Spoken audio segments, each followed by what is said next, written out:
26 नवंबर 1949 को हमारा कॉन्स्टिट्यूशन बन के तैयार हुआ था।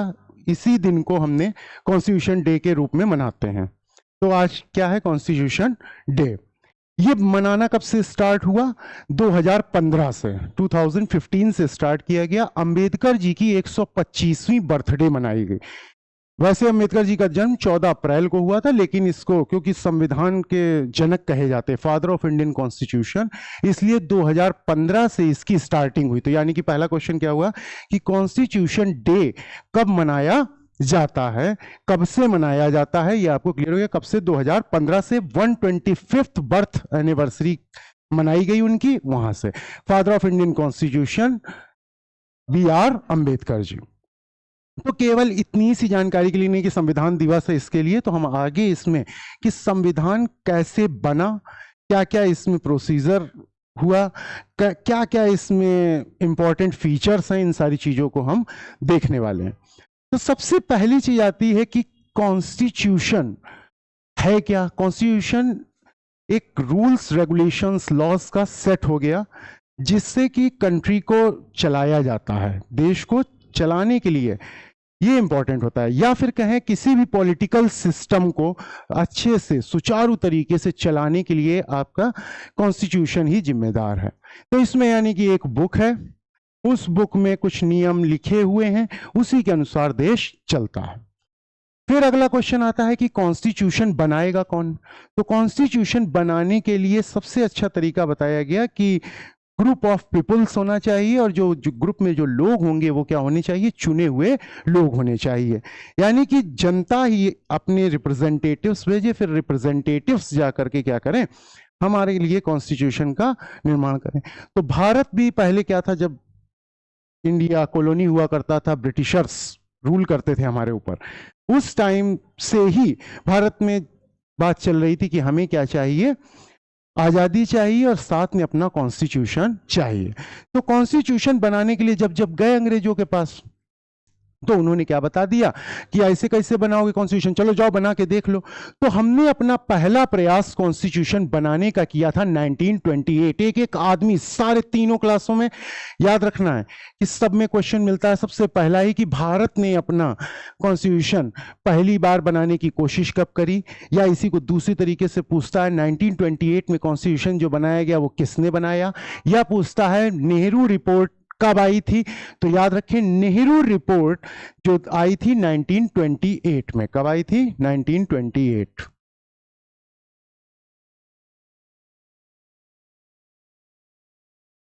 नेहरू रिपोर्ट क्या थी? ये एक पहला प्रयास था भारत की तरफ से अपने आप कॉन्स्टिट्यूशन को बनाने का। तो हुआ इस तरीके से कि अंग्रेजों ने एक तरीके का चैलेंज दे दिया कि एक ऐसा कॉन्स्टिट्यूशन बना करके दिखाओ जिसमें सभी लोग मान जाए और उस कोई खिलाफत ना करे। या क्योंकि कांग्रेस के अलावा भी कुछ पार्टी, तो जैसे मुस्लिम लीग नाम सुना है, दो ही मेन पार्टी जब हम आजाद हुए उस टाइम तक दिखाई देती थी। तो बड़ी पार्टी कौन सी? एक मुस्लिम लीग। तो क्या हुआ, नेहरू जी, कौन से नेहरू हैं ये भी याद रखना है, मोतीलाल नेहरू। कौन से? मोतीलाल नेहरू। मोतीलाल नेहरू कौन थे? जवाहरलाल नेहरू के पिताजी। ठीक, तो मोतीलाल नेहरू बनाए गए कमेटी के अध्यक्ष, और इन्होंने अपना एक कॉन्स्टिट्यूशन आनंद फानंद में तैयार करके दे दिया। फिर जैसे ही ये आया, बन करके रिपोर्ट आई, इसको बोला गया नेहरू रिपोर्ट के नाम से भी जानते हैं। तो नेहरू रिपोर्ट में तुरंत मुस्लिम लीग ने क्या कह दिया कि इसको हम नहीं मानते, और चैलेंज जो लिया गया वो क्या हो गया? खत्म हो गया। अब फिर क्वेश्चन आया कि फिर आखिर कॉन्स्टिट्यूशन बनेगा कैसे? तब पहली बार सार्वजनिक ओपन मंच से M.N. रॉय जी ने, किसने? M.N. रॉय। M.N. रॉय जो कि एक कम्युनिस्ट लीडर थे,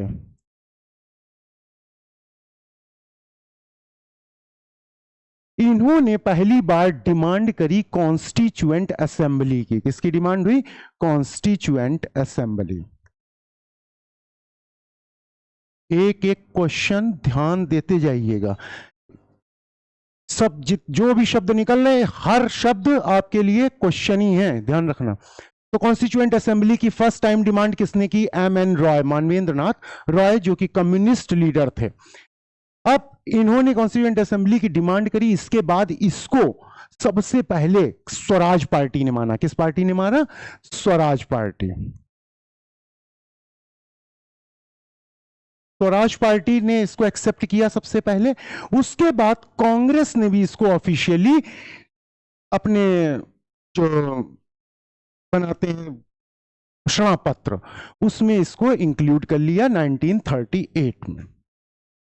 1938 में कांग्रेस ने इसको अपने कि कॉन्स्टिट्यूएंट असेंबली की डिमांड हमारी भी ऑफिशियल डिमांड है, इसको मानना शुरू कर दिया। तो एक चीज समझ में आई, कॉन्स्टिट्यूएंट असेंबली यानी कि संविधान सभा की डिमांड सबसे पहली करी एमएन रॉय, फिर स्वराज पार्टी ने एक्सेप्ट किया, फिर कांग्रेस ने ऑफिशियली रूप से इसको एक्सेप्ट किया।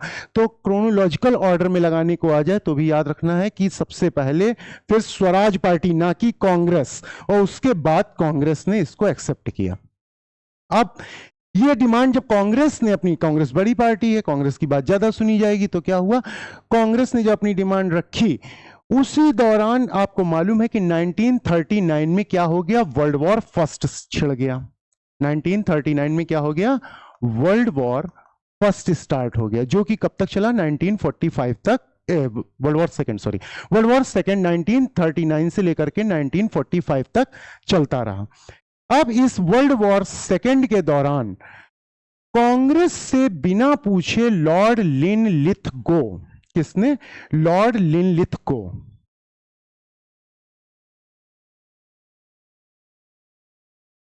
ये कौन थे उस समय पे, गवर्नर जनरल।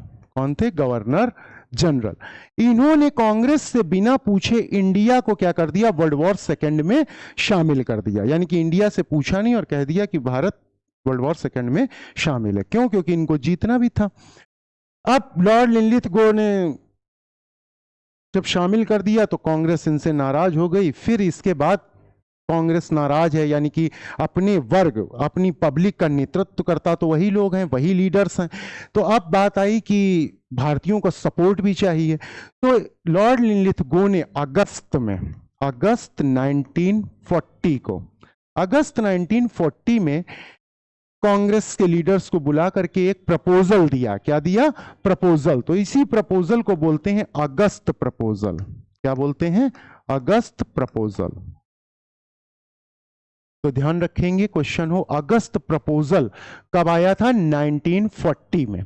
किसने दिया था? लॉर्ड लिनलिथगो ने अगस्त प्रपोजल रखा था। क्या प्रपोजल रहा होगा?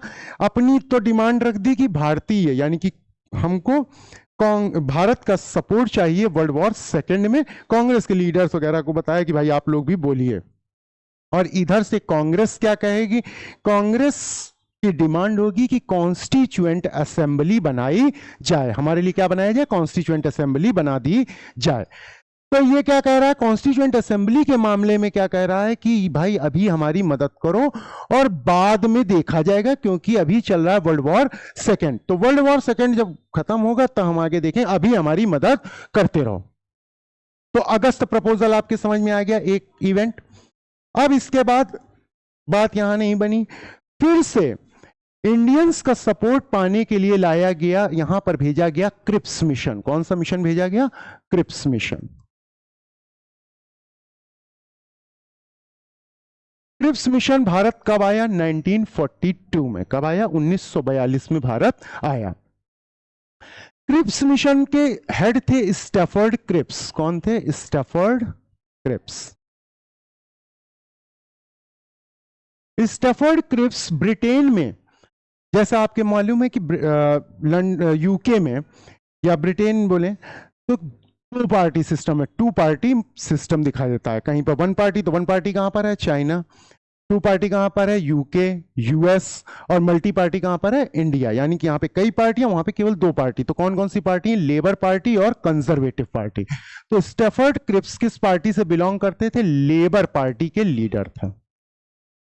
तो लेबर पार्टी के लीडर होने के कारण ही इनको भेजा गया कि इनकी यहां के जो नेता थे उनके साथ अच्छी बातचीत थी।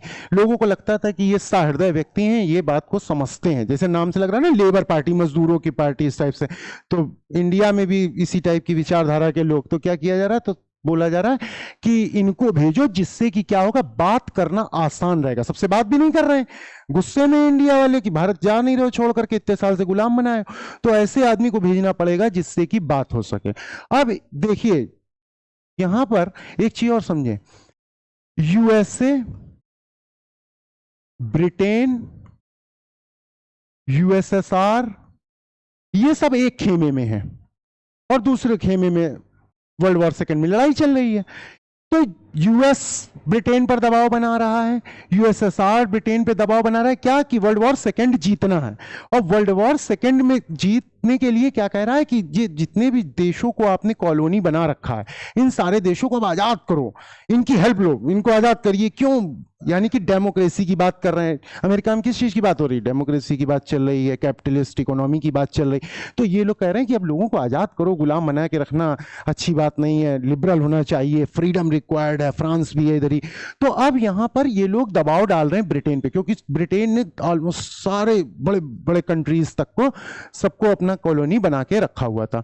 तो देखिए डबल गेम क्या किया गया, एक तरफ इंडिया भेजा गया कि जाओ और इंडिया की हेल्प लो, क्या लीजिए, इंडिया की हेल्प ले लीजिए। और सेकंड क्या कर दिया, इन लोगों को भी खुश कर दिया। इन लोग कहा कि नहीं नहीं भेज रहे हैं सर, पहुंच रहे हैं, ये लोग जाकर के बात करेंगे इंडिया वालों से कि हमारी मदद करो। तो दोहरा गेम खेला और उसके बाद देखिए कैसा बेवकूफ बनाया। फिर यहां पर आ करके क्रिप्स मिशन फिर से वही बात करता है कि अभी तो देखिए आप हमारी मदद करिए वर्ल्ड वॉर सेकेंड में, हम आपकी ये जो डिमांड है इसको ऑफिशियली एक्सेप्ट करते हैं। कैसे ऑफिशियली एक्सेप्ट करते हैं, लेकिन अभी हम इसमें कुछ नहीं कर सकते, वर्ल्ड वॉर सेकेंड खत्म होने के बाद हम इसमें देखते हैं कि क्या किया जा सकता है। ये भी नहीं कह रहे कि अभी हेल्प कर दो हम बना देंगे, ये भी नहीं कह रहे हैं। तो क्या हुआ, स्टैफर्ड क्रिप्स गए और ये क्रिप्स मिशन पूरी तरीके से क्या हो गया, फेल। ये क्रिप्स मिशन पूरी तरीके से फेल हुआ। 1942 में आया था, फेल हुआ। गांधी जी इतने नाराज हो गए कि उन्होंने क्या इसको बोला, पीडीसी, यानी कि पोस्ट डेटेड चेक। क्या बोला, आगे की तारीख का चेक है, ये डूबते हुए बैंक का आगे की तारीख का चेक है। बोल दिया कि ये बिल्कुल व्यर्थ की बात कर रहा है। और इसी का परिणाम, कई हिस्टोरियंस का मानना है कि क्रिप्स मिशन जो ये फेल हुआ, इसी का रिजल्ट था Cripps quit India movement. Quit India movement यानी भारत छोड़ो आंदोलन, इसी का रिजल्ट था। तो बात समझ में आई? कभी कोई पूछेगा कि क्विट इंडिया मूवमेंट किसका रिजल्ट था, तो वो क्रिप्स मिशन के फेल होने का। जैसे उस दिन नॉन कोऑपरेशन मूवमेंट यानी कि असहयोग आंदोलन, किसका रिजल्ट था, जलियांवाला बाग जो हत्याकांड हुआ था उसका रिजल्ट क्या था, नॉन कोऑपरेशन मूवमेंट। तो क्या हुआ, क्विट इंडिया मूवमेंट स्टार्ट हो गया। तो कब स्टार्ट हुआ, 8 या 9 दोनों दिन इसलिए कंसीडर किया जाता है क्योंकि मिडनाइट से माना जा रहा है। 8-9 अगस्त को 1942 में क्या लॉन्च हो जाता है, क्विट इंडिया मूवमेंट। कौन लॉन्च करता है, महात्मा गांधी जी इसको लॉन्च करते हैं। कहां से स्टार्टिंग होती है, बॉम्बे, बॉम्बे के ग्वालिया टैंक से। कहां से, ग्वालिया टैंक से इसकी स्टार्टिंग होती है। अब ये भी क्या है, अगस्त। पिछला वाला क्या था, अगस्त प्रपोजल, और ये क्या है, अगस्त रेवोल्यूशन। ध्यान रखना है। तो अगस्त रेवोल्यूशन कब स्टार्ट हुआ, 8 या 9 अगस्त। कहीं कहीं 8 मिलता है, कहीं कहीं 9 मिलता है। 8 अगस्त भी बोल सकते हैं, 9 भी। तो अगस्त रेवोल्यूशन की शुरुआत कब हुई, अगस्त में हुई 1942, क्विट इंडिया मूवमेंट। इतनी बात क्लियर हो गई। तो अगस्त क्रांति किसे कहा जाता है, इसको 1942, अगस्त प्रपोजल 1940। बात क्लियर हो गई, ओके। इसके बाद quit India movement Mahatma Gandhi का एकमात्र ऐसा आंदोलन था जो जिसमें व्यापक पैमाने पर हिंसा हुई, बड़े पैमाने पर हिंसा इसमें होती रही। तो इसी को जब लॉन्च किया था महात्मा गांधी जी ने, तब एक नारा दिया था, स्लोगन दिया था, डू और डाई, करो या मरो।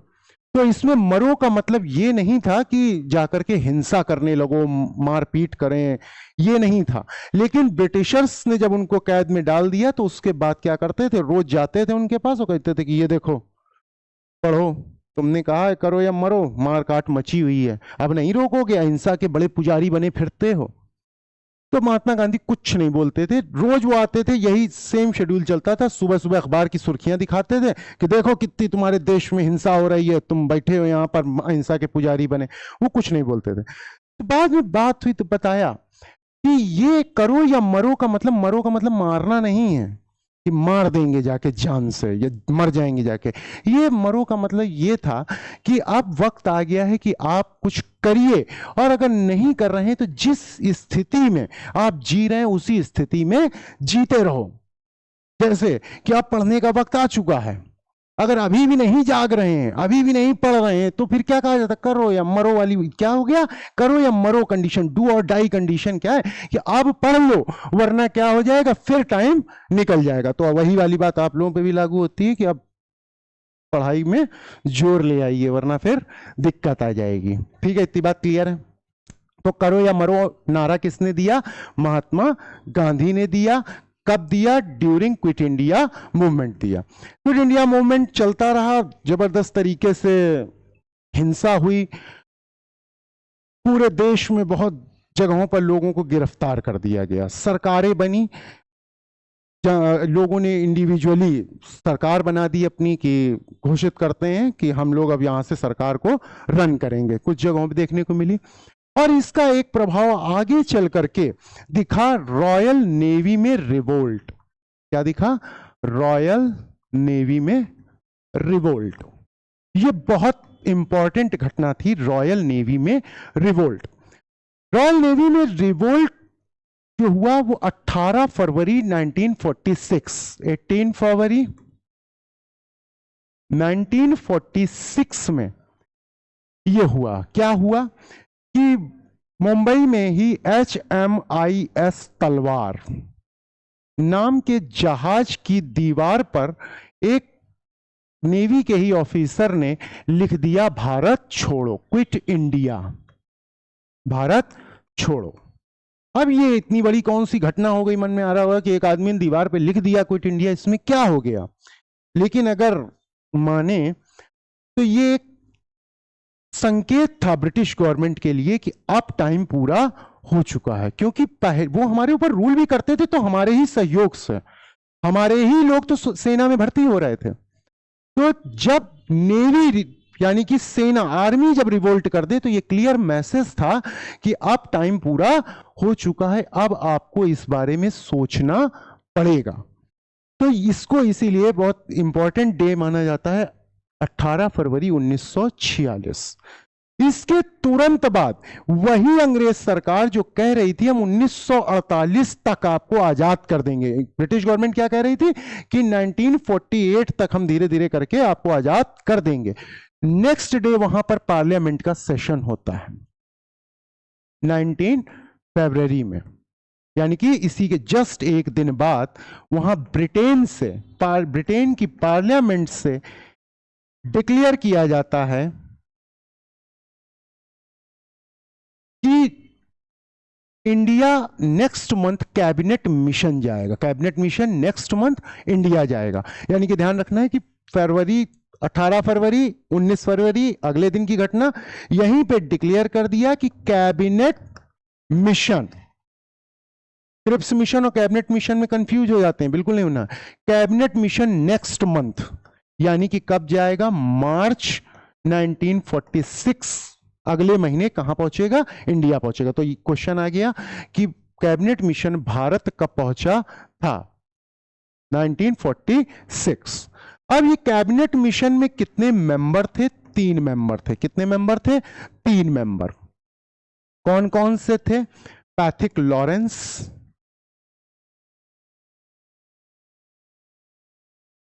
एवी अलेक्जेंडर और थर्ड थे स्टैफर्ड क्रिप्स।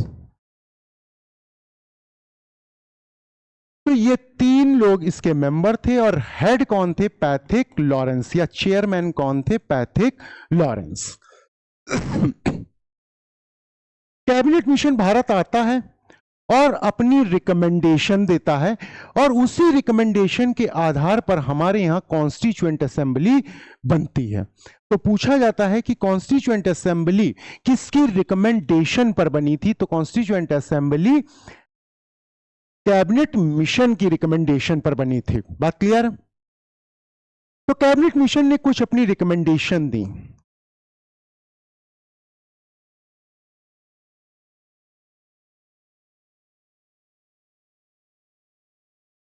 ये क्या है? पहले इन्होंने क्या कहा कि हर 10 लाख की पॉपुलेशन पर, 10 लाख की जनसंख्या पर एक सीट बनेगी। क्या बताया? 10 लाख की जनसंख्या पर एक सीट, यानी कि जिस जगह पर, यहां पे मान लीजिए 10 लाख आदमी हो गया तो ये एक सीट हो गई, फिर अगला 10 लाख देखा, फिर अगला 10 लाख, फिर 10 लाख, ऐसे करके क्या होंगी? सीट्स बनाई जाएंगी। ये जरूरी नहीं कि 10 लाख हो गया और फिर एक आदमी और इसी घर का बच रहा है तो उसको छोड़ दिया जाए, कहा जाएगा कि तुम दूसरी विधानसभा में जाओगे, कुछ ज्यादा कम चल जाएगा। तो 10 लाख की जनसंख्या पर एक सीट डिसाइड हो गई। इसके बाद क्या बोला? ये जो सीटों का बंटवारा होगा, सीटों का बंटवारा रिलीजन के बेसिस पर होगा, यानी कि रिलीजियस ग्राउंड पर होगा। कौन कौन से? जनरल, मुस्लिम और सिख।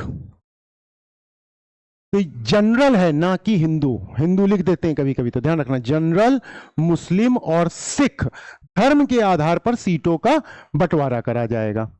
ये हो गया। इसके बाद बोले कि क्या होगा? इलेक्शन भी करवाना पड़ेगा, चुनना है तो। लेकिन इलेक्शन कैसा होगा? इनडायरेक्ट इलेक्शन होगा। कैसा इलेक्शन होगा? Indirect election. इनडायरेक्ट इलेक्शन और डायरेक्ट इलेक्शन, दो तरीके के इलेक्शन पता है। डायरेक्ट इलेक्शन कैसे होता है? जिसमें डायरेक्ट वोट पब्लिक डालती है, और जैसा कि आप लोग लोकसभा, स्टेट लेजिस्लेटिव असेंबली, इनके इलेक्शंस देखते हैं, जिसमें जाकर के मम्मी पापा या आप में से कोई डालता है वोट। 18 साल से ऊपर का हर व्यक्ति वोट डाल सकता है, इसी को बोलते हैं एडल्ट फ्रेंचाइज। और डायरेक्ट इलेक्शन के प्रोसेस को क्या बोल दिया गया? FPTP, first past the post system. FPTP कौन सा हो गया? Direct election. डायरेक्ट क्या हो गया? FPTP, first past the post system. First past the post का मतलब क्या हो गया? कि जो सबसे ज्यादा वोट पाएगा वही व्यक्ति जीतेगा। विजेता कौन होगा? जो सबसे ज्यादा वोट पाएगा। इसमें डायरेक्ट कौन वोट डालता है? पब्लिक डालती है, किसी को मना नहीं होता। यूनिवर्सल एडल्ट फ्रेंचाइज हमारे यहां चलता है। लेकिन अब क्वेश्चन आया कि इनडायरेक्ट इलेक्शन में कौन वोट डालेगा? इनडायरेक्ट इलेक्शन में पब्लिक वोट नहीं डालती है। वोट कौन डालते हैं? रिप्रेजेंटेटिव्स डालते हैं। रिप्रेजेंटेटिव कौन होते हैं? रिप्रेजेंटेटिव होते हैं जो, जिनको हम लोग अपने बिहाफ पर चुनते हैं कि जा करके हमारी बात रखें, हमारे लिए पॉलिसी बनाएं, तो वो कहलाते हैं हमारे रिप्रेजेंटेटिव। तो जैसे लोकसभा में जब इलेक्शन होता है तो मेंबर ऑफ पार्लियामेंट जो हम अपने जगह से चुन के भेजे, तो वो क्या होता है? हमारा रिप्रेजेंटेटिव। तो रिप्रेजेंटेटिव, बात क्लियर है? रिप्रेजेंटेटिव कौन होते हैं? जो हमारी बात को जाकर के असेंबली में रखते हैं। इसके बाद तो इनडायरेक्ट इलेक्शन में वोट कौन डालते हैं? रिप्रेजेंटेटिव डालते हैं हमारे बिहाफ पर। इतनी बात क्लियर है? अब बोला कि ये जो कॉन्स्टिट्यूएंट असेंबली का जो चुनाव होगा, कॉन्स्टिट्यूएंट असेंबली के चुनाव में आपको देख कैसे वोट डालने हैं? इनडायरेक्ट इलेक्शन होगा। तो कौन वोट डालेंगे? रिप्रेजेंटेटिव डालेंगे। और रिप्रेजेंटेटिव जो होंगे हमारे, वो कब चुने गए? ये बहुत इंपॉर्टेंट क्वेश्चन, ध्यान रखना। 1945-46 में प्रोविंसेस में इलेक्शन हुए थे। कब हुए थे? 1945-46। ध्यान रखना, इसी जगह गलती होती है, कह देगा डायरेक्ट चुने गए थे, इस 4 ऑप्शन में घुमा देगा। 1945-46 में प्रोविंसेस के इलेक्शन हुए थे। फिर वो जो लोग होंगे वही जाकर के क्या करेंगे? इनके लिए चुनाव करेंगे। बात क्लियर हो गई एकदम। 1945-46 में प्रोविंसेस के जो इलेक्शन हुए उनके जो विनर्स होंगे वो जाकर के क्या करेंगे, कॉन्स्टिट्यूएंट असेंबली के मेंबर्स को चुनेंगे। ये पता चल गया। और इस प्रोसेस को, डायरेक्ट इलेक्शन के प्रोसेस को क्या बोल दिया गया, first past the post system. और इनडायरेक्ट इलेक्शन के सिस्टम को बोल दिया गया PRS, proportional representative system. Proportional representative system. और single transferable vote, PRS STV, proportional representative system, single transferable vote. अब इन दोनों में भी, अब ये अच्छा है कि ये अच्छा एक डिबेट है लंबी चौड़ी।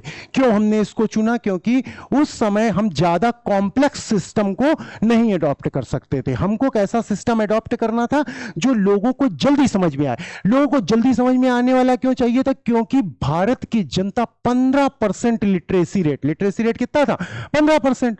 और जब लोगों को लिखना नहीं आता, पढ़ना नहीं आता, तो वो उनको अगर कॉम्प्लेक्स सिस्टम बता दिया जाए जैसा कि यहां पर होता है, तो सीधा सीधा एक जो अंतर जब लिखते हैं तो क्या लिखते हैं, ये कॉम्प्लेक्स है और ये सिंपल है। तो कॉम्प्लेक्स क्या होता है, इसमें एक कोटा डिसाइड होता है। क्या होता है, कोटा।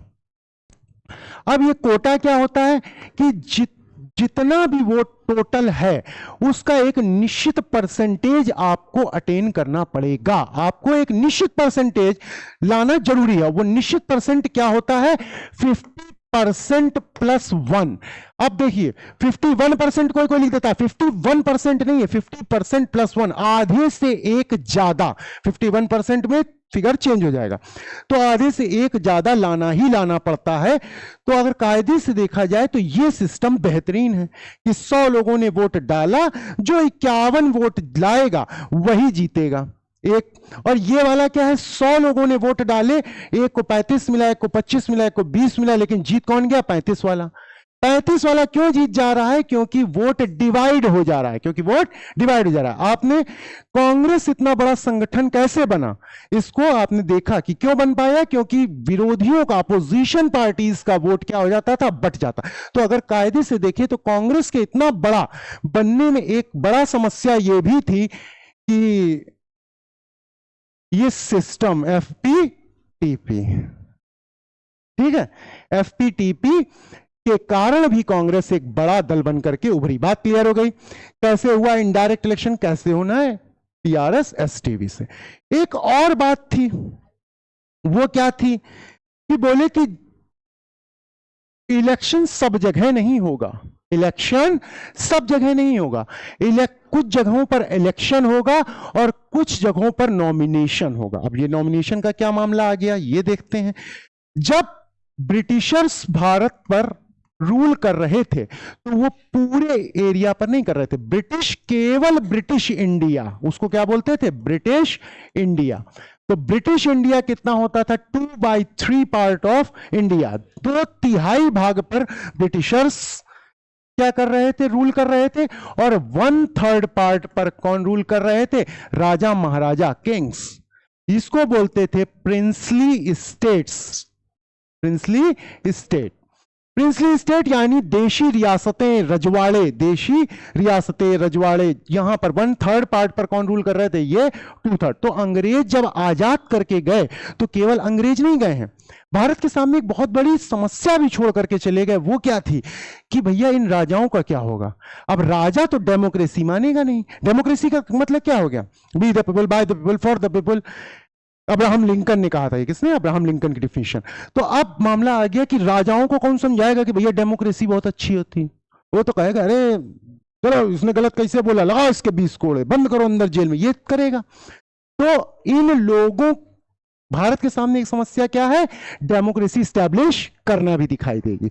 इन सबको एकजुट करना, यूनाइट करना, डेमोक्रेसी स्टैब्लिश करना। और भारत जो इतना पिछड़ा हुआ है कि जहां पर केवल 15% की लिटरेसी रेट, गरीबी अपने चरम पर, खाने को एक टाइम ही भोजन मिल रहा, ऐसी स्थिति में उसका डेवलपमेंट। तो यही थे 3 challenges before India at the time of independence. ठीक है, तो आपको बात समझ में आ गई कि 2/3 पार्ट तो ये छोड़ के चले गए, और इनका क्या होगा। तो याद रखना है कि ऐसे ही यहां पर प्रोविंसेस होते थे, ब्रिटिश इंडिया के अंदर प्रोविंसेस होते थे, यानी कि प्रांत, और चीफ कमिश्नरी।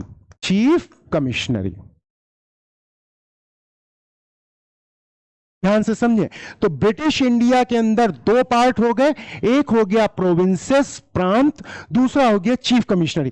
प्रोविंसेस को आज की डेट में कैसे समझ सकते हैं, जैसे कि स्टेट, जैसे यूपी, बिहार, गुजरात, तो प्रोविंसेस हो गए ये, और चीफ कमिश्नरी थी 4। प्रोविंसेस कितने थे, 11। तो यानी कि यूटी 8 है, जैसे तो यूटी कौन से होते हैं कि जो इतनी बड़ी भी नहीं कि उनको स्टेट बनाया जा सके और बहुत ज्यादा इंपॉर्टेंस की, इसलिए तो चीफ कमिश्नरी कितनी थी, 4, और प्रोविंसेस कितने थे, 11। तो इन 11 प्रोविंसेस में सीटें कितनी हुई, 292, चीफ कमिश्नरी की 4 और प्रिंसली स्टेट की 93। इन तीनों को मिलाएंगे तो कितना हो जाएगा, 389। तो हमारी जो कॉन्स्टिट्यूएंट असेंबली बनी, संविधान सभा बनी, उसमें कितने मेंबर थे शुरुआत में, 389 मेंबर्स। कितने मेंबर्स थे, 389।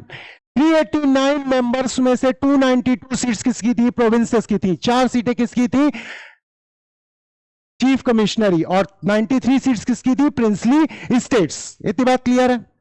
अब अंग्रेजों ने एक और दांव खेल दिया। अब क्या कह दिया कि सर यहां पर और यहां पर तो इलेक्शन होगा। क्या होगा, इलेक्शन होगा, यानी कि 296 सीट्स पर क्या होंगे, इलेक्शन कंडक्ट होंगे। कौन से इलेक्शन होंगे, इनडायरेक्ट इलेक्शन होंगे। और यहां पर क्या होगा, बाकी की 93 सीट्स पर यहां पर होगा नॉमिनेशन।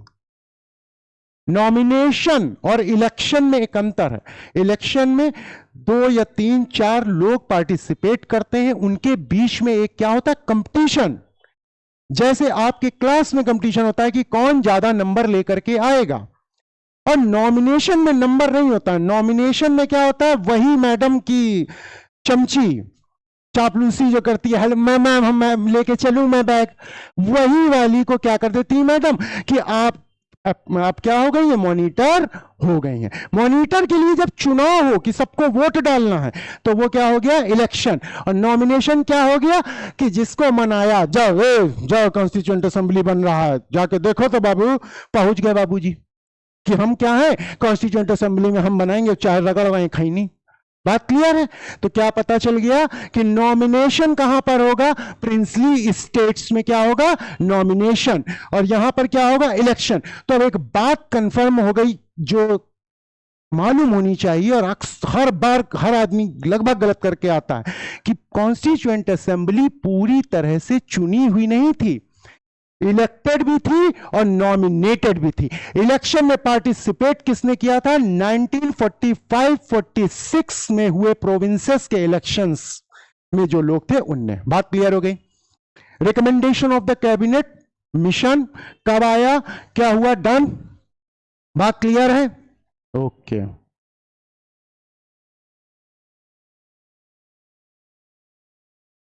अच्छा सर, बैठिए फिर। ओके ओके, क्लास रिकॉर्ड हो रही है। ओके, आगे बढ़ते हैं हम। तो कैबिनेट मिशन क्लियर हो गया आपके, कोई समस्या, डन। तो कॉन्स्टिट्यूएंट असेंबली कैसे चुनी गई ये पता चल गया, पक्का।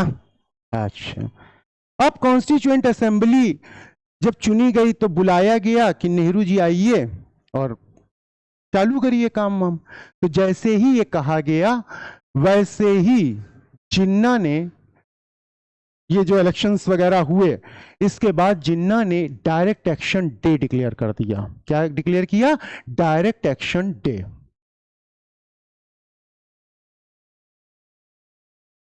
वैसे मुस्लिम लीग को सीटें बहुत बढ़िया मिली, 73 सीट आउट ऑफ 78, बहुत बढ़िया सीटें मिली, लेकिन कांग्रेस को बहुत ज्यादा मिली।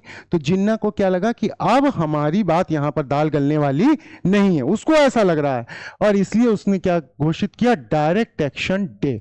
कब मनाया, 16 अगस्त 1946, 1947 को। इसने क्या सॉरी 46 था, हाँ 47 में तो आजादी हो गए थे। 16 अगस्त 1946 को इसने क्या कर दिया, डायरेक्ट एक्शन डे डिक्लेयर कर दिया। जैसे ही लगा कि अब हमारे रिजल्ट फेवर में नहीं आए हैं, तुरंत डायरेक्ट एक्शन डे, और इसमें हुई जबरदस्त तरीके से रोडों पर लोगों को मारा गया, बड़े पैमाने पर हिंसा हुई। ग्रेट कलकत्ता किलिंग्स भी बोलते हैं, ग्रेट कलकत्ता किलिंग्स।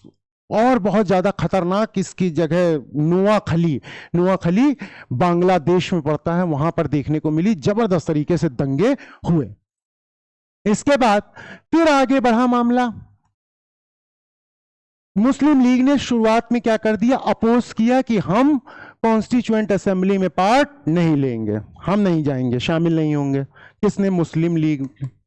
इसके बाद कुछ कम्युनिस्ट लीडर ने भी, इसने कुछ कम्युनिस्ट लीडर वगैरह जो थे उन वो भी क्या कह रहे हैं कि हम भी पार्टिसिपेट नहीं करेंगे।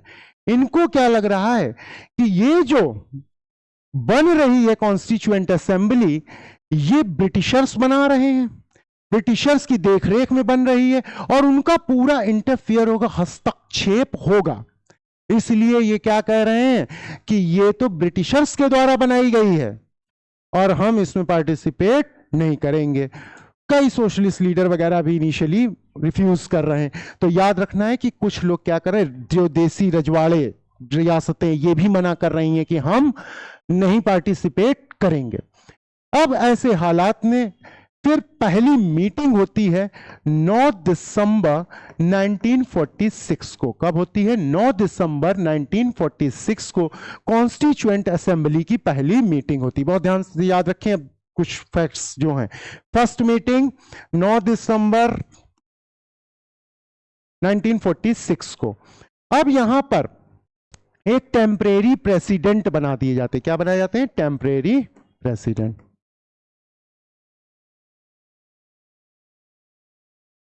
किसको बनाया जाता है, डॉक्टर सच्चिदानंद सिन्हा, ये सबको मालूम है। लेकिन अगर कभी पूछ दे कि पहले प्रोटेम स्पीकर कौन थे, तो नहीं मालूम होता है। क्यों, क्योंकि हम बस केवल इतना ही पढ़ रहे हैं। तो टेम्परेरी प्रेसिडेंट कौन बने, डॉक्टर सच्चिदानंद सिन्हा। कौन बने, डॉक्टर सच्चिदानंद सिन्हा। और यही थे हमारे पहले प्रोटेम स्पीकर। अब क्वेश्चन आया कि प्रोटेम स्पीकर क्या होता है। प्रोटेम स्पीकर का पोस्ट क्या आज भी दिखाई देता है, लोकसभा स्पीकर दिखाई देता है, राज्यसभा चेयरमैन दिखाता है, प्रोटेम स्पीकर। तो लोकसभा में प्रोटेम स्पीकर का पोस्ट तब से लेकर के आज तक चला आ रहा है।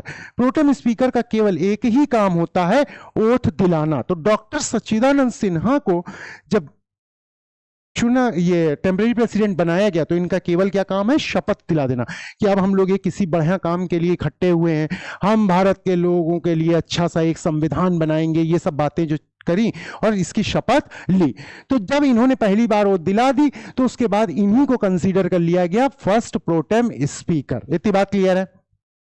तो सच्चिदानंद सिन्हा हमारे पहले प्रोटेम स्पीकर थे और आज भी ये पोस्ट है। तो जब लोकसभा नई इलेक्ट होकर के आती है तो प्रोटेम स्पीकर बनाया जाता है। प्रोटेम स्पीकर क्या करता है, सबको ओथ दिलाने का काम करता है। प्रोटेम स्पीकर किसको बनाया जाता है, कैसे बना दिया जाता है, तो जो सबसे ज्यादा टाइम जिसने वहां पर व्यतीत किया होगा। टाइम व्यतीत करने का मतलब ये नहीं कि वहीं पर अपना चौकस रोज आके खड़े हैं लोकसभा के सामने, वो वाले नहीं। यानी कि सबसे ज्यादा बार इलेक्ट होकर के आया है और वो सबसे पुराना, यानी कि सबसे ज्यादा एक्सपीरियंस वाला व्यक्ति, एज नहीं एक्सपीरियंस। तो क्या कर दिया गया, इनको बना दिया गया सच्चिदानंद सिन्हा को, और प्रोटेम स्पीकर का पोस्ट तब से हमारे यहां पर बना चला आ रहा है। ये परंपरा में हो गया प्रोटेम स्पीकर। इतनी बात क्लियर।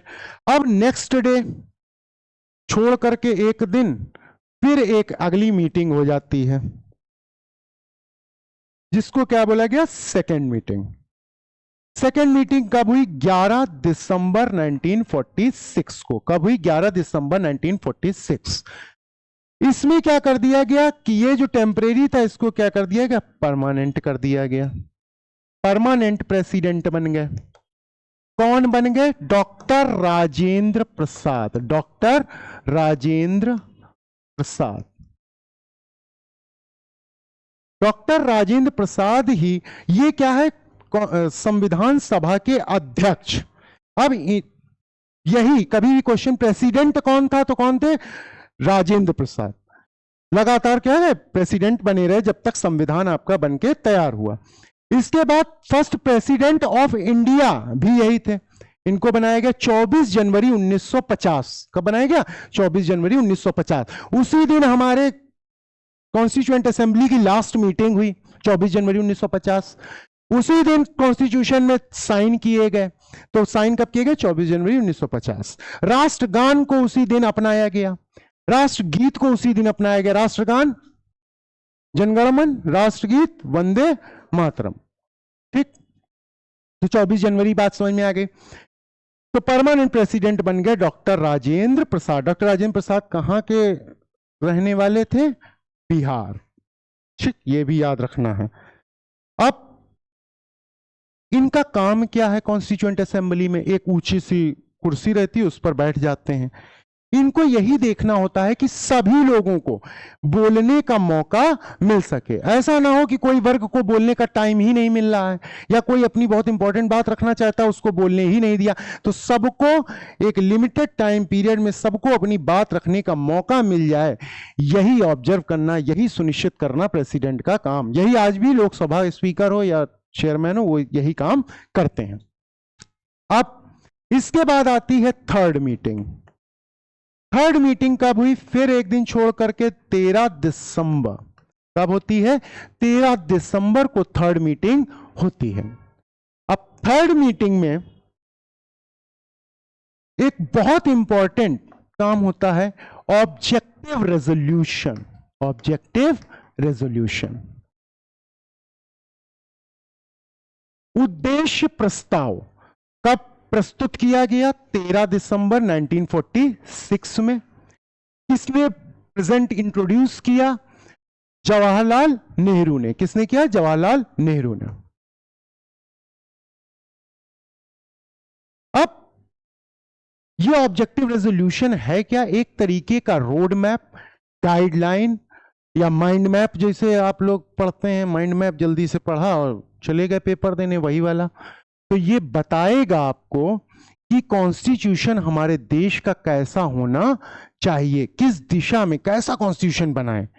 ये भी है, ये कुछ कह रहा है, ये कुछ कह रहा है, वो कुछ कह रहा है। कोई कह रहा है 10 राइट होने चाहिए, कोई कह रहा है राइट होने ही नहीं चाहिए, कोई कह रहा है फंडामेंटल ड्यूटी होना चाहिए, कोई कह रहा है नहीं होना चाहिए, कोई कह रहा है नेशनल लैंग्वेज होनी चाहिए, कोई कह रहा है नहीं होना चाहिए। किस टाइप का, 1 पार्टी सिस्टम हो, 2 पार्टी सिस्टम हो, मल्टी पार्टी सिस्टम हो, कैसा सिस्टम होगा, हम सोवरेन होंगे या डोमिनियन स्टेटस होगा, होम रूल होगा, क्या होगा, इस टाइप से बड़ा क्या दिख नहीं रहा है कि क्या होना चाहिए। तो ऐसे में क्या लेकर के आते हैं, ऑब्जेक्टिव रेजोल्यूशन। ऑब्जेक्टिव रेजोल्यूशन एक तरीके से क्या करेगा, गाइड करने का काम, एक रोड मैप प्रोवाइड किया। इसमें इन्होंने बताया कि हम क्या होंगे, सेकुलर होंगे, सोवरेन होंगे, डेमोक्रेटिक होंगे, रिपब्लिक होंगे, हमारे यहाँ जस्टिस होना चाहिए, ये सारी चीजें इन्होंने यहां पर बता दी। तो याद रखना है, ऑब्जेक्टिव रेजोल्यूशन किसने इंट्रोड्यूस किया था। फिर ऑब्जेक्टिव रेजोल्यूशन पास कब हुआ, 22 जनवरी 1947 को ये पास हुआ। यही ऑब्जेक्टिव रेजोल्यूशन ही आगे चल करके प्रियम्बल बना। क्या बना, प्रियम्बल। प्रियम्बल को क्या बोला जाता है, soul of Indian constitution. Thakur Bhargava Das ji ने बताया कि सोल ऑफ इंडियन कॉन्स्टिट्यूशन क्या है, प्रियम्बल। तो प्रियम्बल इसी से, ऑब्जेक्टिव रेजोल्यूशन जो था इसी से, उद्देश्य प्रस्ताव से ही निकल करके आया। जो पढ़ते हैं ना, we the people of India, वही प्रियम्बल आगे चल करके बना। इतनी बात क्लियर है, ओके।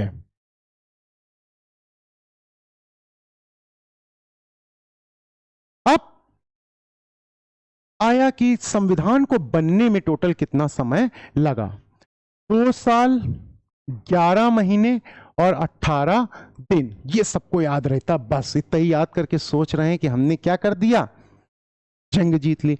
जैसे ही पूछा जा रहा है कॉन्स्टिट्यूशन किसने बनाया, डॉक्टर भीमराव अंबेडकर, नहीं, किसने बनाया, कॉन्स्टिट्यूएंट असेंबली। जिसमें शुरुआत में 389 लोग थे, लेकिन पार्टीशन के बाद कितने लोग बचे? 299। बात क्लियर हो गई? संविधान बन करके कब तैयार हुआ? 26 नवंबर 1949, यानी कि आज ही के दिन। और इसीलिए हम इसको क्या मनाते हैं? कॉन्स्टिट्यूशन डे, संविधान दिवस। ये 26 नवंबर 1949 को क्या हुआ? एक क्वेश्चन पूछता है बहुत, कब अडॉप्ट किया गया? 26 नवंबर को अडॉप्ट किया गया। बात क्लियर, याद रखना। और कहां पर? कॉन्स्टिट्यूएंट असेंबली में। कहां पर अडॉप्ट किया गया? कॉन्स्टिट्यूएंट असेंबली में अडॉप्ट किया गया। फिर एक आता है इनैक्ट कब हुआ, इनफोर्स कब किया गया? तो ये कब किया गया? 26 जनवरी 1950। तो ये 2 महीने क्यों रुके थे मालूम है आपको? क्योंकि सबसे पहली बार हमने अपना इंडिपेंडेंस डे 26 जनवरी 1930 को मनाया था। सिंबॉलिकली उसी डेट को यादगार बनाने के लिए हम 2 महीने रुके थे। 26 जनवरी 1950 को हमारे यहां पर क्या किया गया? इनैक्ट किया गया, यानी कि पूरी तरह से लागू कब हुआ? 26 जनवरी 1950। लास्ट मीटिंग या पूछता है साइन कब हुए लास्ट? तो साइन हुआ 24 जनवरी 1950। 24 जनवरी 1950। कितने लोगों ने साइन किया? 284 आउट ऑफ 299। 299 में से 284 लोगों ने साइन किया। कहीं पे लिखा है कि 300 लोग थे कॉन्स्टिट्यूएंट असेंबली में। गलत नहीं, मतलब कह रहा 299, 300 लोग के आसपास इसलिए लिखा रहता है कि कितने? 299, 300 लोग लगभग थे।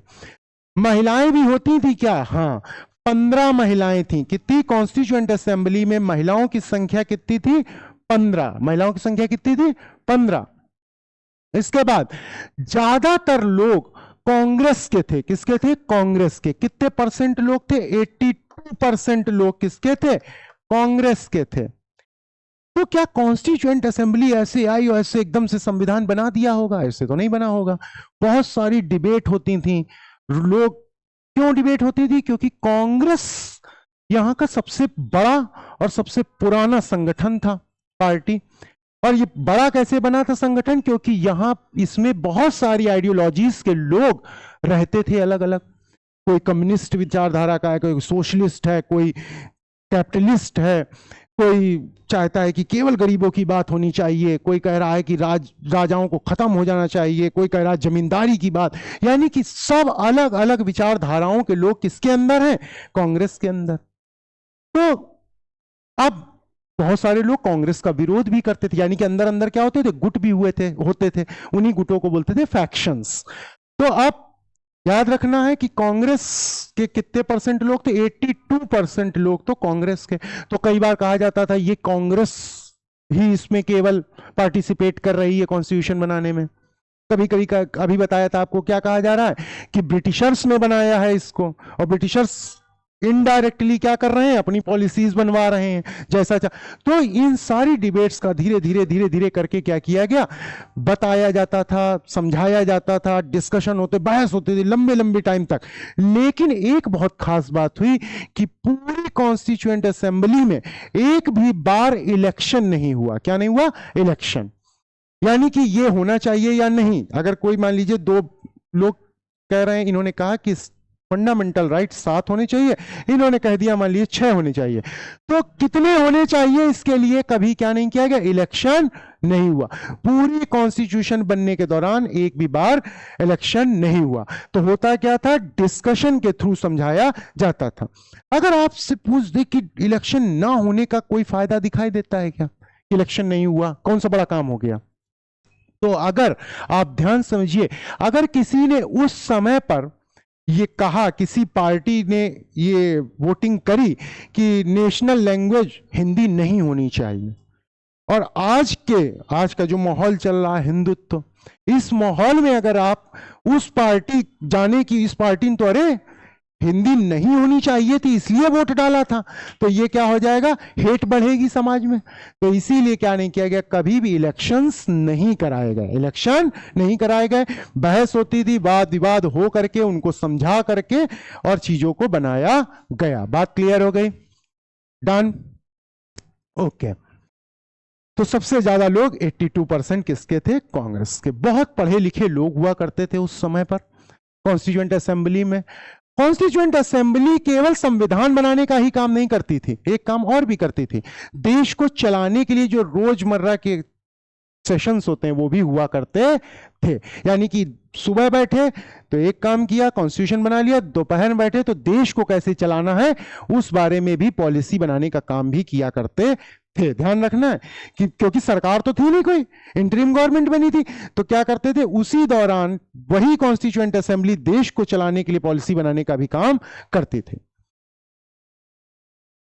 कॉन्स्टिट्यूएंट असेंबली को एक रोड मैप मिल गया, जवाहरलाल नेहरू ने बताया कि ऐसे ऐसे ऐसे ऐसे कॉन्स्टिट्यूशन हमारा होना चाहिए।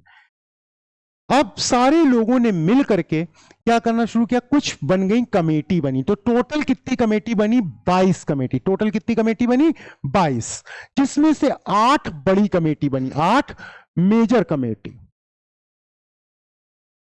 8 बड़ी बड़ी कमेटियां बनी और कुछ छोटी कमेटियां बन करके ये पूरा काम, तो जैसे कोई फंडामेंटल राइट्स की कमेटी हो गई, कोई माइनॉरिटीज के लिए कमेटी बन गई, क्योंकि माइनॉरिटीज के भी अधिकारों का ध्यान रखना है कि अल्पसंख्यक जो हैं वो भी इधर उधर ना हो जाए, वो अपने को सप्रेस्ड महसूस ना करें। फंडामेंटल राइट के लिए, सबके लिए क्या करी गई, बाकायदा कमेटीज बनाई गई। ये सेशन, टोटल कितने सेशन हुए, टोटल 11 सेशन हुए। कितने सेशन हुए, 11 सेशन हुए। 165 डेज तक सिटिंग्स चलती रहीं। कितने दिन तक, 165 डेज तक ये सिटिंग्स चली। कॉन्स्टिट्यूएंट असेंबली में कुछ लोग बहुत पढ़े लिखे थे, जैसे आपने एक नाम तो सुन रखा है, BR अंबेडकर, भीमराव अंबेडकर जी। तो उन्होंने बहुत सारे देशों का कॉन्स्टिट्यूशन पढ़ा।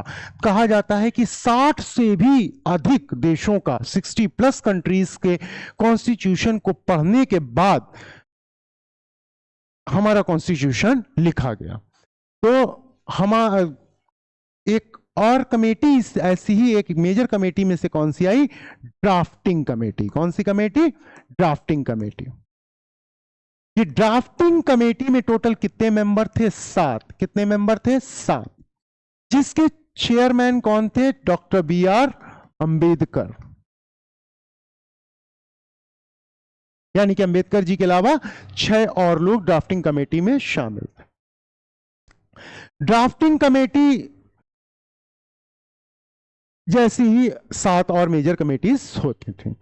अब यहां पर एक और इंपॉर्टेंट क्वेश्चन आता है कि आपने कहीं सुना हो या पढ़ा हो कि कॉन्स्टिट्यूशन का पहला ड्राफ्ट किसने तैयार किया, BN राव ने। किसने तैयार किया, BN राव। BN राव कौन थे, कौन, लीगल एडवाइजर थे। क्या थे, लीगल एडवाइजर।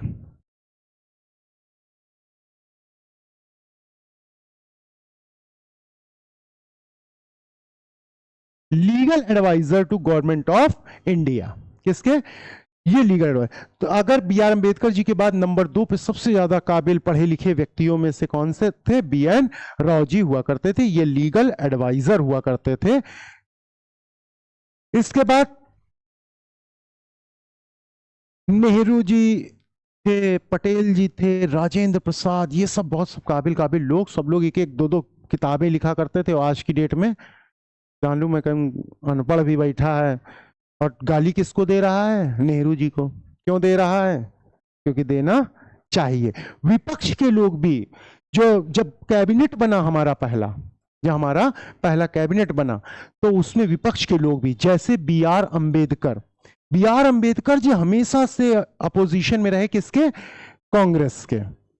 कतई उनकी नहीं बनती थी, लेकिन फिर भी उनको महात्मा गांधी जी के कहने पर क्या किया गया, मंत्रिमंडल में शामिल किया गया। आपने और एक पढ़ा होगा, श्यामा प्रसाद मुखर्जी, उनको भी कैबिनेट में जगह दी गई। तो ये बताता है कि हमारे यहां पर अपोजिशन पार्टियों को भी प्रॉपर रिस्पेक्ट दी जाती थी पहले। आज की तरह गला काट जैसा चल रहा है वैसा नहीं होता था, रिस्पेक्ट दी जाती थी। इतनी बात क्लियर हो गई। कॉन्स्टिट्यूएंट असेंबली तो खुद डिस्कशन करती ही थी। इस डिस्कशन में पब्लिक को भी पार्टिसिपेट करने की अनुमति थी। कैसे करते थे, अपने विचार पत्रों के माध्यम से देते थे, न्यूज़पेपर के माध्यम से लोग जाते थे, ये लोग कि क्या होना चाहिए, उस पर वहां पर भी जाकर के बातचीत राय लिया करते थे, लेटर्स वगैरह मिला करते थे। ऐसे जाकर के तब जाकर के इतना बड़ा हमारा कॉन्स्टिट्यूशन बन करके तैयार हुआ। तो हमारा कॉन्स्टिट्यूशन क्या था, लॉन्गेस्ट, सबसे बड़ा, कैसा हो गया, लॉन्गेस्ट। एक हमारा कॉन्स्टिट्यूशन कैसा दिखाई दे रहा है, 60 देशों से हमने पढ़ करके उसको अडॉप्ट किया है। तो क्या बोला जा रहा है, एक इस पर आरोप लगता है कि ये कैसा था, अडॉप्टेड। कैसा था, अडॉप्टेड। तो इस पर बताया जवाहरलाल नेहरू जी ने कि हमने अडॉप्ट नहीं किया है सब कुछ, कि हमने सीधा सीधा उठाया और लिख दिया, ऐसा नहीं है। हमने क्या किया है, हर देश में जो जो अच्छाइयां हैं, हर देश के कॉन्स्टिट्यूशन में जो अच्छाइयां हैं, उन अच्छे पार्ट्स को लिया है और खराब पार्ट्स को छोड़ दिया, अच्छे पार्ट्स को ले लिया। तो केवल ऐसा नहीं है कि केवल जैसा लिखा था हुबहू वैसा ही कॉपी कर दिया। हम केवल कॉपी नहीं कर रहे हैं, हमने अच्छे पार्ट्स को लिया, उसको और ज्यादा अगर अमेंडमेंट हो सकता था, कुछ सुधार हो सकता था, कुछ और हो सकता था, तो उसको करके फिर हमने लिखा है। तो इसको केवल ये कह देना कि हमारा कॉन्स्टिट्यूशन उधार का कॉन्स्टिट्यूशन है, एडॉप्टेड है, ये सही नहीं होगा। हमने क्या किया है, हमने सब जगहों के जो अच्छी अच्छी चीजें थी उन सबको लिखा है, इसमें मेंशन किया है। तो लंबा तो होना ही है कि 60 से ज्यादा कंट्रीज का। आप सोचो B.R. अम्बेडकर जी और ये सब जो लोग थे, ये लोग इतने इतने देशों का कॉन्स्टिट्यूशन पढ़ गए। हम कॉन्स्टिट्यूशन में क्या जरा सी दो चार राइट्स, लोकल गवर्नमेंट, फेडरलिज्म, इन्हीं को नहीं पढ़ पा रहे हैं। 100 पेज की किताब, साल भर 11-11 महीने, 55-56 पेज की होगी शायद 9th वाली, तो है ना, पूरा पूरा समय निकला जा रहा है, लेकिन हम क्या नहीं कर पा रहे हैं, नहीं कर पा रहे हैं। खैर, वो लोग आप कह दोगे वो महान थे, हम नहीं बन सकते हैं, हम नहीं पढ़ सकते हैं, हम इतना कहाँ पढ़ेंगे, लेकिन इतना तो पढ़ ही सकते हैं कि 100 पेज की अपनी किताब खत्म कर लें। ठीक है, तो सबसे बड़ा एडॉप्टेड क्यों कहा जाता है ये पता चला, एडॉप्टेड पूरी तरह से क्यों नहीं है ये भी पता चला, कि हमने केवल क्या किया है, अच्छी बातें उनकी ली हैं और उनको सुधार के साथ भी। हमारा कॉन्स्टिट्यूशन क्या बताया गया कि फ्लेक्सिबल भी है और रिजिड भी है। कैसा है, फ्लेक्सिबल भी है एंड रिजिड भी है। अब ये क्या हो गया, यानी कि नम्य भी है और कठोर भी है। नम्य और कठोर, इस चीज को बहुत ध्यान से समझें। हमारा कॉन्स्टिट्यूशन फ्लेक्सिबल क्यों कहा जाता है, क्योंकि इसमें जो अमेंडमेंट है, अमेंडमेंट्स यानी सुधार, वो बहुत कभी कभी आसानी से हो सकते हैं और कभी कभी बहुत कठिनाई से हो सकते हैं। तो अमेंडमेंट करने के लिए जब प्रोसीजर सरल होगा तो उसको क्या कह दिया गया, फ्लेक्सिबल है। इसमें टाइम टू टाइम चेंजेस कर सकते हैं। तो एक होता है हमारा सिंपल मेजॉरिटी। सिंपल मेजॉरिटी यानी कि 50% +1 से केवल क्या कर दिया जाएगा, पास कर दिया जाएगा। इसके बाद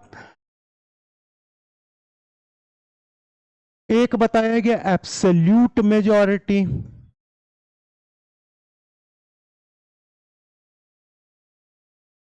एब्सोल्यूट मेजॉरिटी में क्या कहा गया, टोटल जितनी सीट होगी उसका 50%।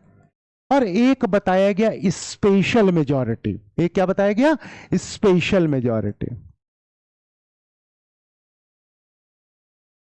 स्पेशल मेजॉरिटी क्या हो गया, जितना भी आपको दिया गया है सीट, टोटल सीट जो है उसका 2/3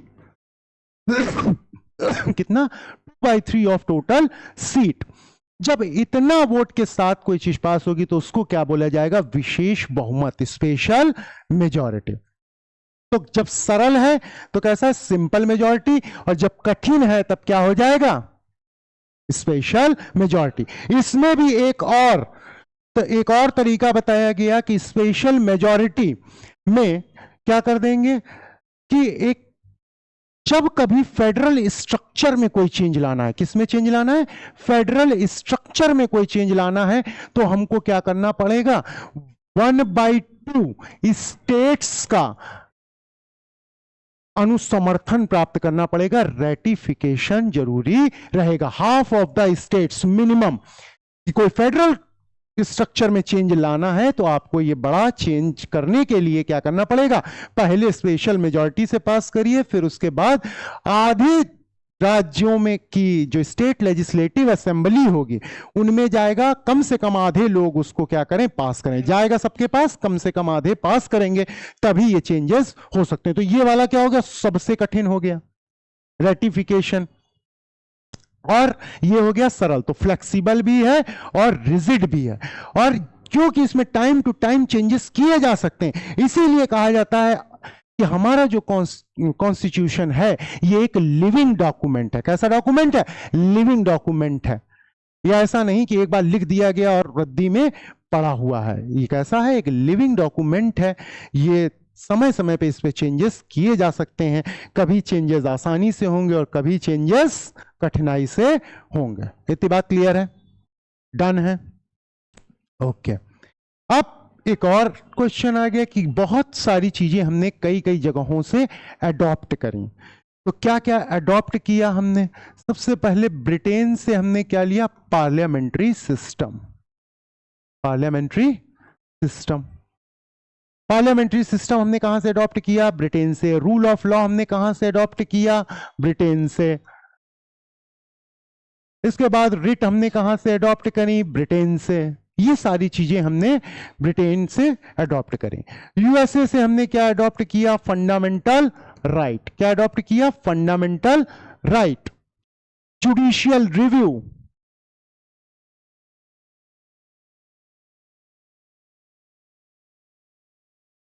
इंडिपेंडेंस ऑफ जुडिशरी।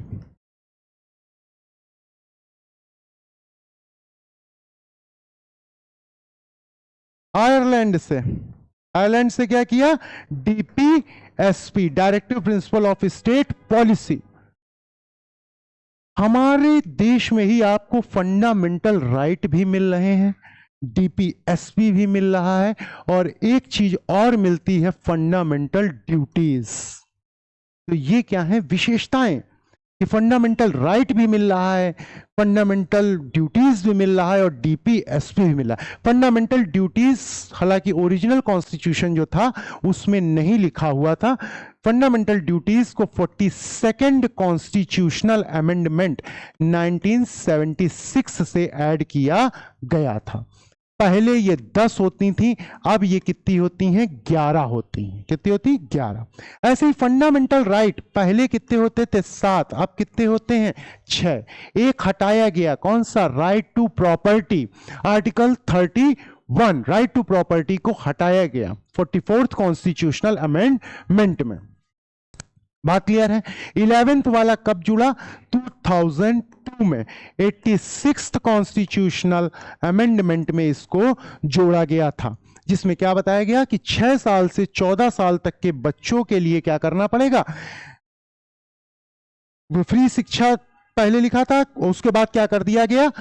उसी को कर दिया गया कि आप, पेरेंट्स से कहा गया कि आप लोग क्या करिए, सब बच्चों को फ्री शिक्षा जो दी जा रही है गवर्नमेंट की तरफ से उसमें बढ़ने के लिए भेजें। तो क्योंकि भेजा ही नहीं जाएगा तो क्या होगा? समस्या आएगी। बात क्लियर है? तो ये आ गया। अब इसी में आपको याद रखना है कि किस किस देश से क्या क्या चीजें ली जा रही हैं।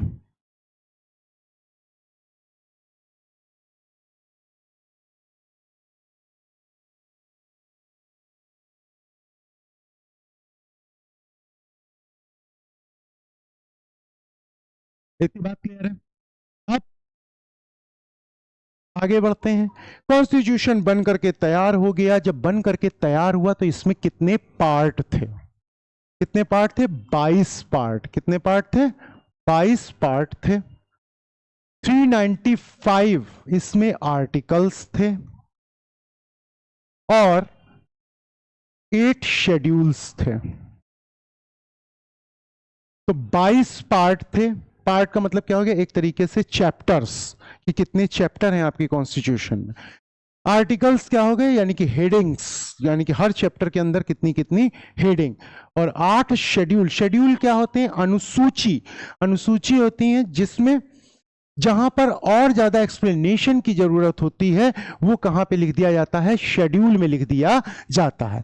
अब स्थिति क्या है कि 8 शेड्यूल से अब कितने हो गए? 12 शेड्यूल हो गए हैं। कितने शेड्यूल हो गए? 12। जिसमें से क्या क्या? 4 नए जुड़ गए। कौन कौन से? एक 9th शेड्यूल में क्या जुड़ा? Land reforms. 10th में डिफेक्शन, दल बदल कानून। हमने देखा कि क्या होता है, दल बदल रहे थे तो क्या करा गया? इसको लाया गया। 11th में क्या लेकर के आ गए? पंचायत। किसको लेकर के आ गए? पंचायत। कब ऐड किया गया? 73rd constitutional amendment 1992। इसके बाद 12th क्या आया? म्यूनिसिपैलिटी। ये कब आया? 74th constitutional amendment 1992। और ये लागू कब हुए? 1993।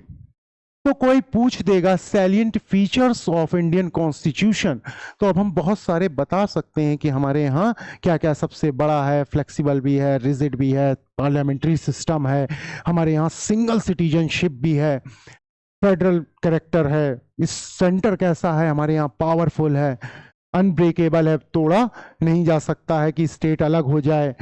इसके बाद हम बता सकते हैं हमारे यहाँ फंडामेंटल राइट्स, फंडामेंटल ड्यूटीज, ये सारी चीजें मिल रही हैं।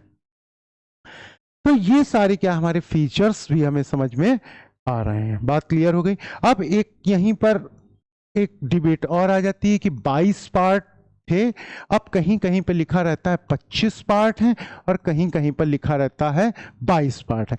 कुछ पार्ट जुड़े और कुछ पार्ट डिलीट हो गए। तो अभी हैं तो कितने? 22 पार्ट ही दिखाई देते हैं।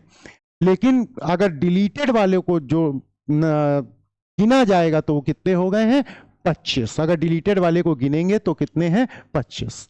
इसके बाद 395 जो आर्टिकल्स होते थे वो 470 प्लस हो चुके हैं। इसकी संख्या आपसे जब भी पूछेगा तो शुरुआत की पूछेगा, ना कि लास्ट की पूछेगा।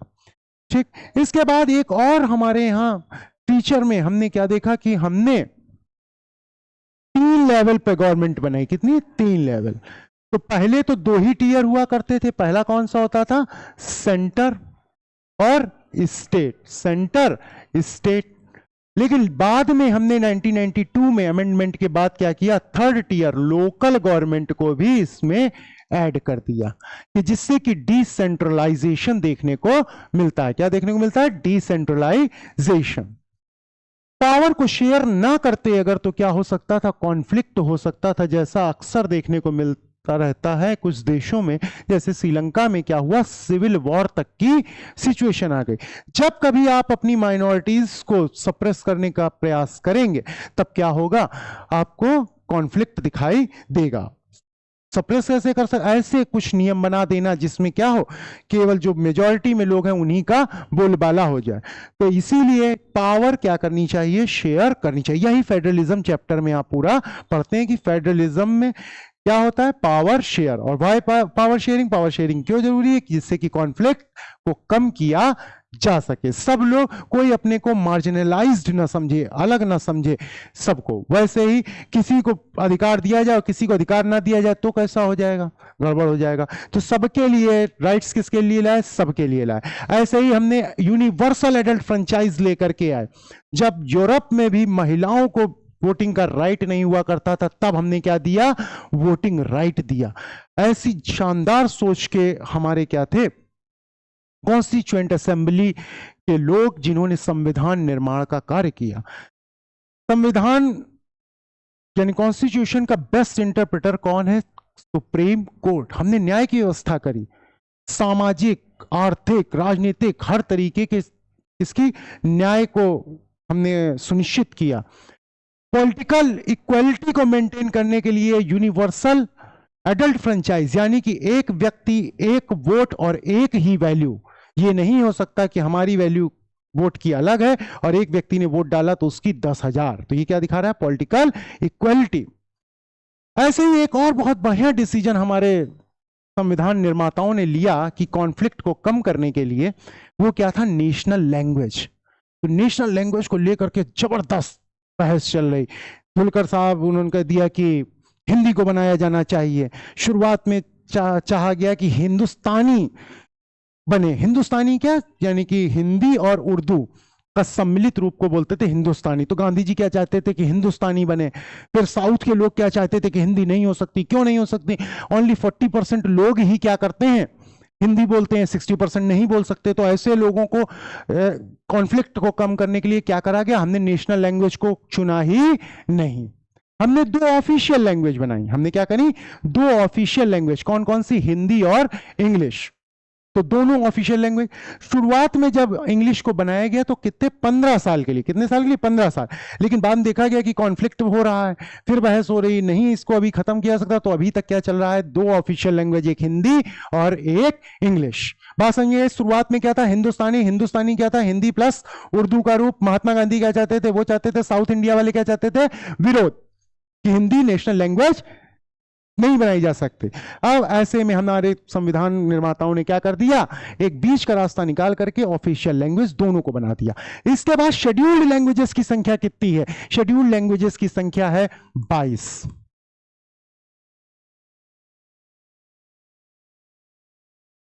कितनी हो गई? 22 शेड्यूल्ड लैंग्वेजेस दिखाई देती। हिंदी के अलावा कितनी? 21। हिंदी के अलावा कितनी? 21। तो आप कभी भी सेंटर का जब भी कोई पेपर देंगे, आगे चल करके देंगे कि नहीं देंगे? तो देंगे तो क्या होगा? आप किसी भी भाषा में दे सकते हैं। ये 22 भाषाओं में रजिस्टर्ड, किसी भी भाषा में दे सकते हैं। बात क्लियर हो गई?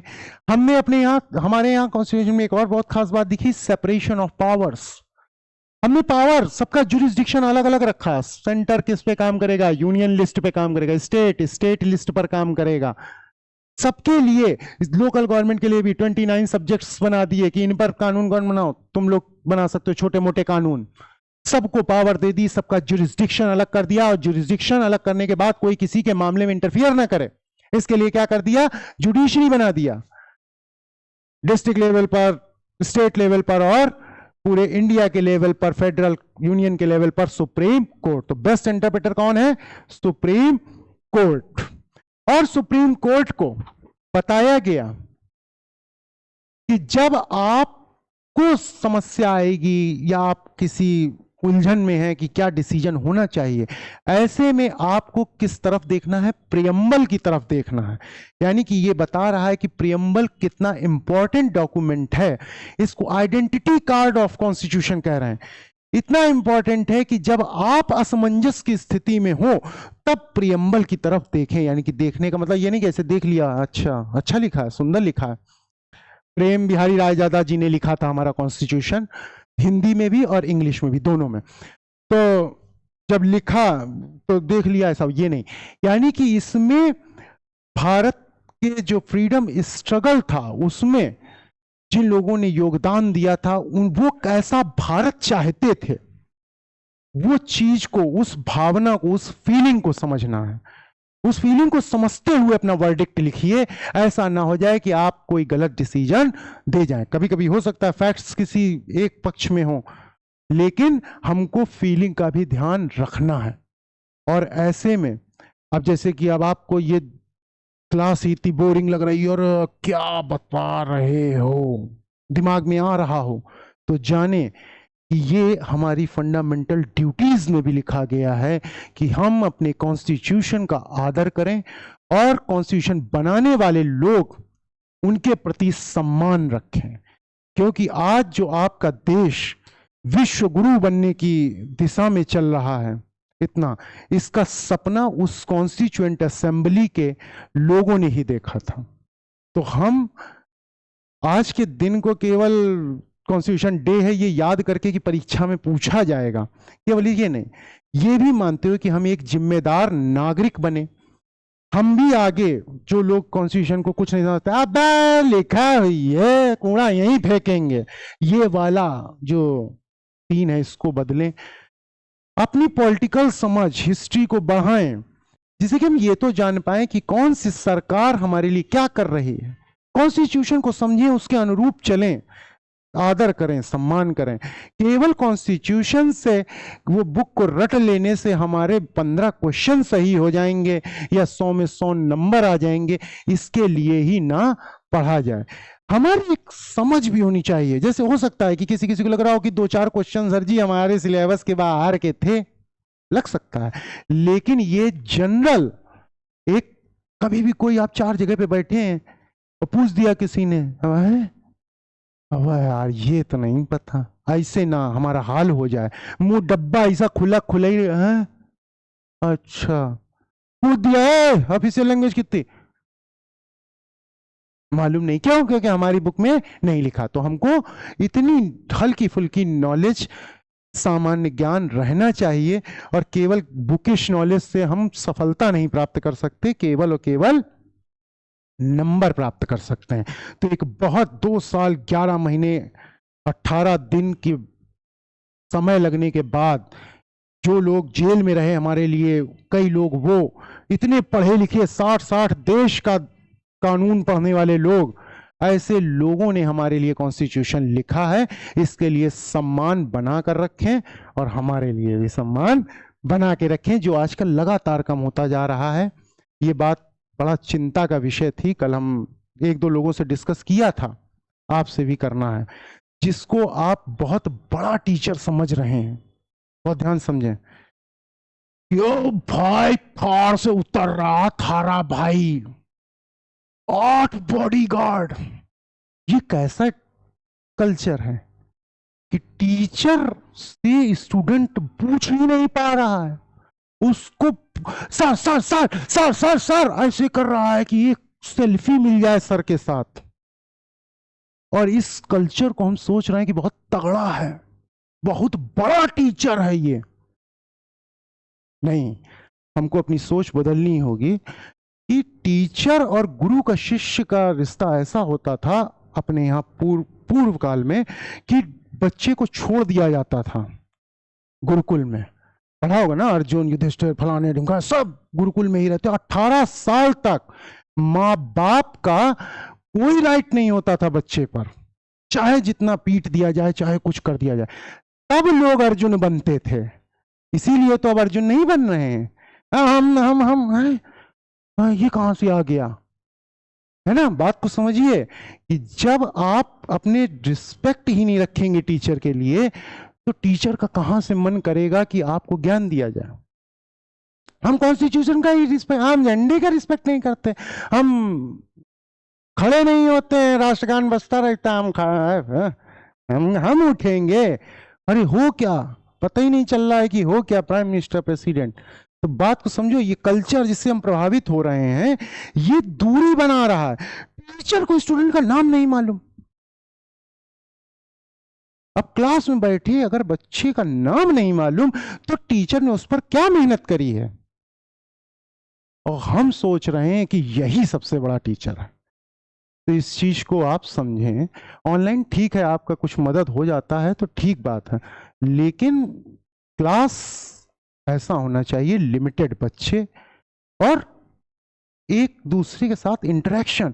सवाल ही नहीं पूछ सकते। सवाल पूछने के लिए क्या होता है कि लॉटरी सिस्टम है। एक दिन होगा संडे का 11 से 12 तक सवाल लेंगे, और क्या होगा, इसे पर्ची में से एक कोई पर्ची, हाँ बस ये सवाल आज के लिए सेलेक्ट किया जा रहा है। शैम्पू का नाम बताने पर आपको सवाल पूछने का मौका मिलेगा। बताइए कि मैडम आज शैम्पू से नहा के आए हैं। मैडम ने कहा अच्छा ऐसी बातें करोगे तो अभी तुरंत निकाल के बाहर कर दूंगी। अच्छा एक बात बताओ, जो ये आंसर करेगा कि मैंने किससे अपने बाल धोए हैं, उसको मैं एक क्वेश्चन पूछने का मौका दूंगी। चलिए जल्दी जल्दी कमेंट करिए। हम यही देख के रह गए। हमारा दिमाग, आप समझ पा रहे हो, आपको रियलिटी बता रहे हैं कि अभी यहां पे हमने लिखा इतनी बड़ी क्लास हो गई, चलो ये तो थोड़ी सी फैक्ट्स ज्यादा थे, लेकिन फिर भी आप देखो कि 2 मिनट पहले हम बताएंगे और 2 मिनट बाद हम पूछेंगे तो आप नहीं रिकॉल नहीं कर पा रहे हो, अरे क्या था, ऐसे करते ना, क्या था, क्यों हो रहा है, इसी वजह से। क्यों? क्योंकि हम इतना शॉर्ट शॉर्ट शॉर्ट शॉर्ट कर क्या रहे हैं, पता ही नहीं चल रहा। इसमें टाइम वेस्ट मत करो, बुक पढ़ो। अभी परसों नरसों कोई एक पूछ रहा था कैसे याद रहता, अरे बुक भी पढ़ा है भैया, तुम लोगों की तरह ऐसे दिन भर चल रहा है रील, चल रहा है रील, ऐसा नहीं, कभी कभी देख लिया, ट्रेंड देख लिया, कैसे तुम्हारी अदाओं पे मैं वारी जाऊं गाना सुन लिया, एक स्टेटस लगा दिया, काम हो गया। अब तुम क्या कर रहे हो, बस 1 मिनट में पॉलिटिकल साइंस के ज्ञाता बने, 12 मिनट में चैप्टर खत्म, कैसे चल पाएगा? समझ आ रहा है? समझो। तो ये ट्रेंड बस देखने का रखो कि हाँ अच्छा है, सर जी थार से आते हैं, ये सब ना सोचो कि अरे यही बस अंतिम यही हो गए, ऐसे मत करें। और कॉन्स्टिट्यूशन के प्रति क्या बना के रखना है? आदर भाव। क्या बनाना है? क्या करना है? रिस्पेक्ट करना है उसमें, और किन जिनने बनाया उनके प्रति, क्योंकि वो हमको आजाद कराने में भी उनका बड़ा योगदान था। बात समझ में आ गई? लंबी हो गई क्लास? अरे ये तो रिकॉर्ड हो रहा था।